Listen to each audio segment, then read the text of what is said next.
एक कांस्टेबल जिसका नेम सुधांशु त्रिपाठी था, जिसने खोपड़ी को कलेक्ट कर लिया था, उसने एक पॉलीथीन में डाला और उसे लेकर सब इंस्पेक्टर दयासागर के पास चला गया। दयासागर ने कहा, चलो अब बाकी की छानबीन यहाँ आकर बाद में करेंगे। वहाँ से पुलिस की टीम निकल गई। जैसे ही पुलिस को टीम वहाँ से निकली, एक काला साया भी सुधांशु कांस्टेबल के पीछे लग चुका था। वो अदृश्य था। वो भी पुलिस की गाड़ी में बैठकर जा रहा था। पुलिस स्टेशन पहुँचने के बाद सब इंस्पेक्टर ने एक डॉक्टर को फ़ोन करते हुए कहा, डॉक्टर अरुण, तुम्हारे पास टाइम है क्या? अरुण ने कहा, हाँ क्यों नहीं, बताओ क्या काम है? दयासागर ने कहा, मैं आ रहा हूँ तुम्हारे पास, वहीं आकर बताता हूँ। वो खोपड़ी लेकर दयासागर अरुण के पास चला गया। इधर जहाँ कॉलेज की छुट्टी होने के बाद निशु और निधि शिव मंदिर में भगवान शिव से प्रार्थना कर रहे थे, उधर उनकी केमिस्ट्री की टीचर अपनी प्राइवेट लैब में कुछ केमिकल मिलाकर कुछ बना रहे थे।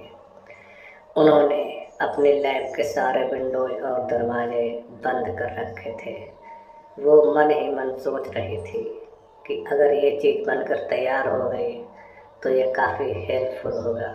वो एक ऐसा केमिकल तैयार कर रही थी जिसको आसपास डालने से या कपड़ों पर डाल लेने से कोई भी जंगली जानवर उनके पास नहीं आए।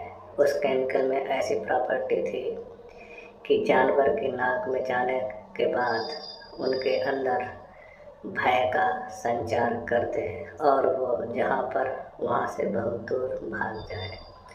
अब उन्होंने उस केमिकल को लैब में बनाकर तैयार कर लिया था।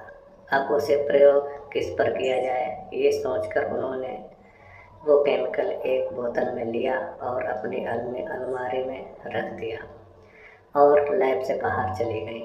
पूरा दिन हो गया था। सब इंस्पेक्टर दयासागर लैब में बैठकर डॉक्टर का इंतज़ार कर रहा था कि डॉक्टर अरुण आकर कुछ बताए, लेकिन डॉक्टर अरुण टेस्ट पर टेस्ट किए जा रहे थे, लेकिन उनको ये समझ में नहीं आ रहा था कि इस खोपड़ी का खून कहाँ गया और ये खोपड़ी इतनी गर्म क्यों है।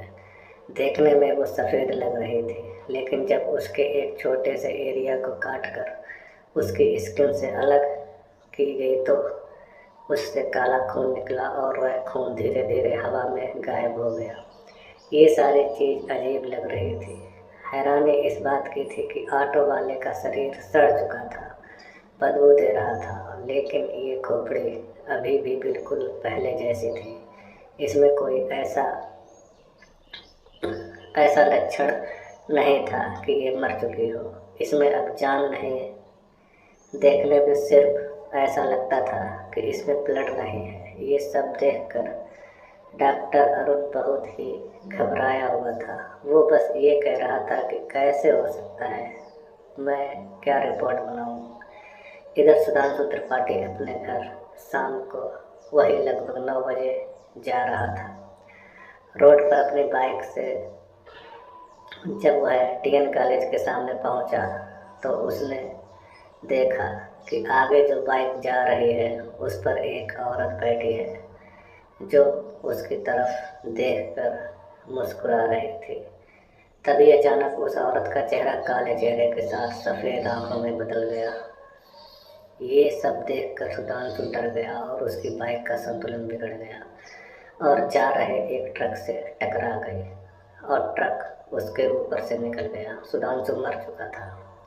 ये खबर जैसे ही पुलिस स्टेशन पहुंची कि सुधांशु का एक्सीडेंट हो गया है और उसकी जान चली गई है, सब पुलिस वाले बहुत ही हैरान हो गए। वो घटना स्थल पर पहुंचे और जांच करने लगे।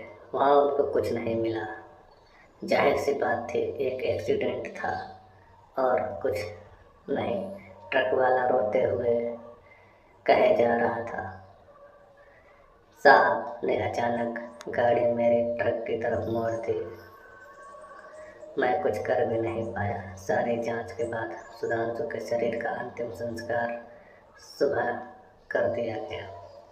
पुलिस स्टेशन में शोक का माहौल था। इधर निशु ने सुबह का अखबार पढ़ा तो उसके होश उड़ गए। उसने देखा कि हेडलाइन थी कि जंगल में मिला ऑटो चालक का सर, और वही ऑटो वाले की फोटो छपी थी। ये कोई और नहीं, वही ऑटो चालक की फोटो थी जिसके साथ निधि और निशु जंगल गई थी। अब निशु घबरा गई। वो सोच रही थी कि ऑटो चालक यहाँ दोबारा क्या करने गया होगा जो उसकी इस तरह किसी ने हत्या कर दी।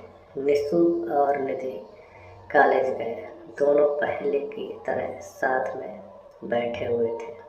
निशु कुछ उदास थी तो निधि ने पूछा, क्या हुआ? निशु ने कहा, कुछ नहीं यार, ये वही ऑटो चालक था जो हम लोगों के साथ जंगल गया था। उसने अखबार निकाल कर निधि को दिखाया। जैसे ही निधि ने अखबार देखा उसके भी होश उड़ गए। ये कैसे हो सकता है? ऑटो वाला वहाँ क्या करने गया होगा? ये बात उसने थोड़ी जोर से बोल दी थी तो निशु के साथ कुछ क्लासमेट ने भी सुन ली थी। उसमें से एक लड़का जिसका नाम श्री था वो भी गौर से ये सब सुन रहा था और अजीब सी सोच में पड़ गया। श्री क्या सोच रहा है? श्री को क्या कुछ पहले से ही पता है? और श्री जितना सिंपल दिखता है क्या वो उतना है? आगे की कहानी जानने के लिए देखिए अगला एपिसोड, यक्षिणी रिटर्न।